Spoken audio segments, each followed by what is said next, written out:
का आपके साढ़ू से चक्कर है। जी जी, मानने को तैयार नहीं है। उसकी माँ को पैर छुआ तो गाली देती है, पत्नी गाली देती है। राधे राधे महाराज जी के प्रिय भक्तों, हमारे चैनल में आपका बहुत बहुत स्वागत है। तो आज की प्रश्नोत्तरी में लाइव देखिए, यही युवक महाराज जी को बता रहा है, महाराज जी हमारी जो पत्नी है वो मायके गई हुई है, आ नहीं रही है। लेने जाते हैं तो वो और उसकी माँ मिलकर हमें गालियाँ देती हैं और उसके जीजा के साथ उसका अवैध संबंध है और जीजा को उसको भगवान की तरह मानते हैं। और हमारी क्या गलती है इसमें, हमारे बच्चों को भी हमसे नहीं मिलने देती। तो महाराज जी इस बारे में उससे क्या वार्तालाप कर रहे हैं और कैसे उसको समझा रहे हैं, इस वीडियो के माध्यम से देखेंगे। वीडियो बहुत इंटरेस्टिंग होने वाला था, वीडियो को एंड तक जरूर देखें। तो वीडियो स्टार्ट करते हैं। गुरुजी राधे राधे, जय श्रीमन नारायण। जय श्रीमन नारायण। गुरुजी, मैं आपको यूट्यूब में देखता था हमेशा, अभी फर्स्ट बार आपको सामने सामने देखा हूँ, बहुत अच्छा लगा। मैं आर्मी से हूँ, बिहार मुजफ्फरपुर का रहने वाला हूँ। और मेरे परिवार फादर मदर सिस्टर दिसंबर महीना में आए थे, जो आपके दर्शन किए और दर्शन किए। सुबह शाम पूजा पाठ करते हैं, गौरी गोपाल का पूजा पाठ होता है। हम भी घर में 2 महीना पहले छुट्टी गए थे तो 4 बजे से ही पूजा पाठ होता है। तो हमें भी बहुत अच्छा लगा, तब से मैं आपका कथा देखता हूँ सब, और हमें भी बहुत अच्छा लगा जो हम आपका दर्शन के लिए आए। गुरुजी, हमारे लाइफ में बहुत समस्या चल रहा है। हमारी पत्नी है, 2 बच्चे हैं, 10 साल की एक लड़की है खुशी कुमारी, एक ज्ञान कुमार है 7 साल का। पत्नी है, शादी का 11 साल हो गया, लेकिन 1.5 साल से हमारी पत्नी को बच्चे को मिलने का मौका नहीं मिलता है। बच्चे का बहुत याद आता है, लेकिन तो आपकी पत्नी आपसे अलग रहती है क्या? हमारी पत्नी अलग रह रही है, अपने मम्मी पापा के साथ रहती है मायके में। क्यों? वो उसका गार्जियन है, सो मम्मी पापा भाई नहीं है, उसका गार्जियन है, सो जीजा है लड़की का, जो नहीं चाहता है परिवार बसे, उसने भगा दिया उसको। शुरू शादी के टाइम से हंसी मजाक उसका चलता था। मतलब आपकी पत्नी से उनके जीजा का जी, जो हंसी मजाक चलता है, हंसी मजाक वगैरह और जो भी है शुरू से चल रहा था। तो पत्नी तो आपके साथ जब थी तब तो अच्छी थी? हाँ थी, साथ अच्छी थी। जब मैं समझाता था तो समझती भी थी। और कुछ टाइम झगड़ा हुआ, जो सोती रह जाएगी, स्कूल में बच्चे को नहीं भेजेगी, तो हम गुस्सा करते थे। तो ऐसे करके वो भी गुस्सा की, हम भी गुस्सा हुए थे। इस मैटर पे वो घर में फ़ोन फान की, तो उसको जीजा को पता चला, तो उसका जीजा भगा दिया और वो अपने मायके आ गई। हम साथ में रहते थे जोशीमठ में, आर्मी में। तो फिर आपकी पत्नी से अब आपकी बात नहीं होती? नहीं बात होती है सर। और बच्चे से भी मैं अभी भी छुट्टी जा रहा हूँ, अभी 2 महीना पहले भी गया था, काफ़ी कोशिश किया, गया भी पत्नी को ह्यूमन राइट को लेके भी गया था साथ में। पत्नी को पैर पकड़ा कि चलो घर बसाओ, जो भी हुआ हमारी ही पूरी गलती है, लेकिन वो मानने को तैयार नहीं है। उसकी माँ को पैर छुआ तो गाली देती है, पत्नी गाली देती है, बच्चा से मिलने का मौका नहीं देती। बच्चा का बहुत याद आता है, लेकिन बच्चा से भी मिलने नहीं देती है। उसका भाई है, सो बच्चे को गोदी भी लिया तो उसका भाई छीन ले रहा है, गाली गलौज कर रहा है। किसका भाई? लड़की का भाई, जो हमारी मैडम है भारती कुमारी, उसका रंजन नाम है, उसका छोटा भाई का। आपका साला? जी जी। तो कितने 1.5 साल से घर में है? जी सर, 1.5 साल से। तो आपने उसके जीजा को फ़ोन लगा के बोला कि भाई तुमने हमारा घर क्यों बिगाड़ दिया? जीजा को बहुत कोशिश किया, प्रयास किया, वो मानने के लिए तैयार नहीं है। तो उसका जीजा मतलब आपका साढ़ू हुआ ना? सारू हुआ, जो हमारी बड़ी सिस्टर, हमारी मैडम की बड़ी सिस्टर का जो पति है उसको सारू बोलते हैं सर। वो नहीं चाहता है परिवार बसे, गार्जियन वही बना है उसके घर का। अच्छा, मुखिया वही बना है? जी। और हर जगह लाइजन लिंक है, नेतागिरी करता है आरजेपी में। देखो एक बात बता दूं आपको, रिश्ते तब टूटते हैं जब आप दोनों के बीच में कोई तीसरा बाहर वाला इंटरफेयर कर देता है।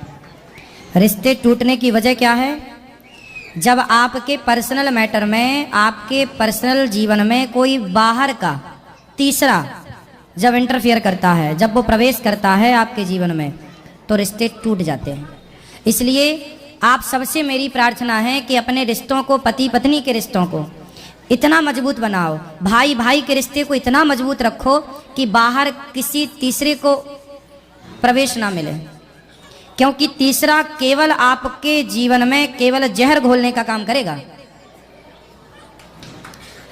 अब देखिए, जरा सा मौका मिल गया मंथरा को, तो एक रात में उसने विष घोल दिया। एक रात में, एक रात भी पूरा नहीं मिले इसको, मतलब 2-3 घंटे में ही उस मंथरा ने कैकेयी के जीवन में जहर घोल दिया। इसलिए कैकेयी और दशरथ जी दोनों मिलके बात कर लेते तो क्या ये आग लगती वनवास की? लेकिन मंथरा की बात में कैकेयी आ गई और दशरथ जी पांव पकड़ रहे, जैसे ये बोले ना कि मैं अपनी पत्नी के पांव पकड़ रहा था, ऐसे दशरथ जी भी पांव पकड़ के बोले थे, कैकेयी मैं तेरे पांव पकड़ता हूँ, मैं तेरे पांव छूता हूँ, मैं भरत को राजा तो बना दूंगा, पर राम को यदि तुमने वनवास भेजा तो मैं मर जाऊंगा। कैकेयी बोली मर जाओ, पर मैं राम को वनवास भेजूंगी। मतलब देखिए उस 2-3 घंटे में क्या जहर घोल दिया उस महिला ने। मायने रखती हैं बातें कि आपके रिश्तों में तीसरा कौन है, कौन आपके जीवन में इंटरफेयर कर रहा है, कौन विष घोल रहा है, मायने रखती हैं बातें। इसलिए हमारे शास्त्र सब चीज़ें सचेत करते हैं अब देखो इनका घर टूट गया इनके साढ़ू की वजह से। अब उस पत्नी को कौन समझाए कि तुम अपने पति को छोड़ करके क्या पालोगी, साढ़ू के साथ किस रिश्ते से वो, अब ये तो नहीं पता कि उनका जीवन कैसा है, उनके साथ उनके क्या रिश्ते हैं, लेकिन फिर भी आपका घर तो टूट ही गया।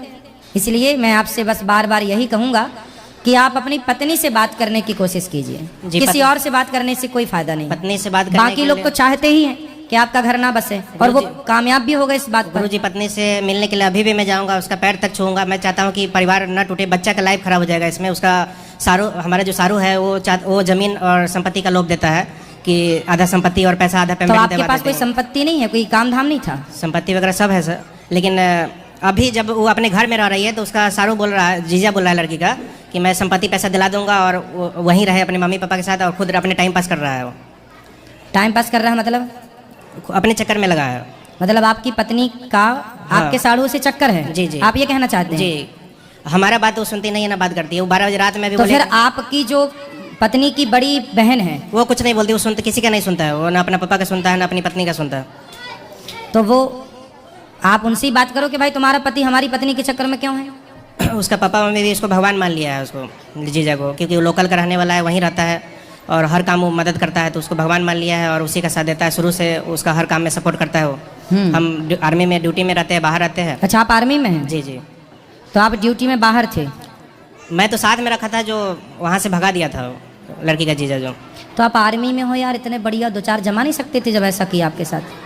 ये चीज़ गुरुजी सही नहीं है ना। पत्नी अपना नहीं, पत्नी को नहीं, पत्नी को नहीं, पत्नी को जमाने के नहीं बोल रहे हैं। जी जी, साढ़ू को। सारू को वो नेतागिरी करता है, थोड़ा लाइजन लिंक है उसका, जो थोड़ा काम बसने नहीं दे रहा है। फादर भी हमारा कंप्लेंट करो, फिर पुलिस कंप्लेंट करो कि हमारी पत्नी के साथ। पुलिस में भी सब मिले जुले हैं थोड़ा। मैं अभी से पहले 2 महीना पहले गया था, सारू को भी मिलने जुलने 2-3 आदमी 4 आदमी से, तो कंप्लेंट डाल दिया थाना में।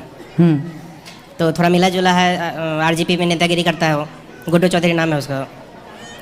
तो फिर देखो, पुलिस कंप्लेंट से भी काम नहीं बना, मतलब कोई भी हालत में काम बनने नहीं दे रहा है वो। फिर आपने क्या निर्णय लिया? हम चाहते हैं सर कि जो भी डिसीजन है उसका, जो जीजा कर रहा है उसमें 4-5 साल जवानी का मजा लेगा और कुछ नहीं है। बच्चे की लाइफ खराब हो जाएगी उसमें। हम चाहते हैं दोनों बच्चा हमें मिल जाए, और अभी भी हम चाहते हैं कि वो ठीक ठाक से आ जाए, हम रखने के लिए तैयार है। लेकिन जो भी गलती काम की है, जो भी की है अभी तक, हम चाहते हैं परिवार बच जाए, क्योंकि बच्चे के 2 बच्चे हैं सर, 10 साल का एक लड़की है, 7 साल का लड़का है। तो बच्चे की इसमें लाइफ खराब हो जाएगी, क्योंकि दोनों बच्चा सूख गया, कमज़ोर हो गया। जो हमारे साथ था, जो शरीर ठीक ठाक था, गोरा चिकना था, वो चीज़ नहीं है अभी कंडीशन। काम करवाता है वहाँ दोनों बच्चे से, पढ़ाई लिखाई स्कूल में, गाँव स्कूल में, लोकल में भेजता है। वो भी एक लड़की को भेजता है, लड़का को भेजता नहीं है। तो आप देखो अपने बच्चों, अब देखो बच्चों के लिए आपको फिर जंग जीतनी पड़ेगी।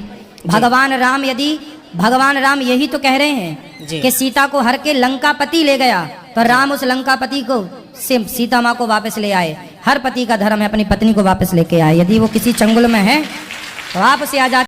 तो दोस्तों, आपको वीडियो कैसी लगी? अगर वीडियो अच्छी लगी है तो लाइक करना, शेयर करना और कमेंट में राधे राधे लिखना। और ऐसी ही महाराज जी की वीडियो देखना पसंद करते हैं तो हमारे चैनल को सब्सक्राइब करना। फिर मिलेंगे एक नई वीडियो के साथ। आप सभी को राधे राधे।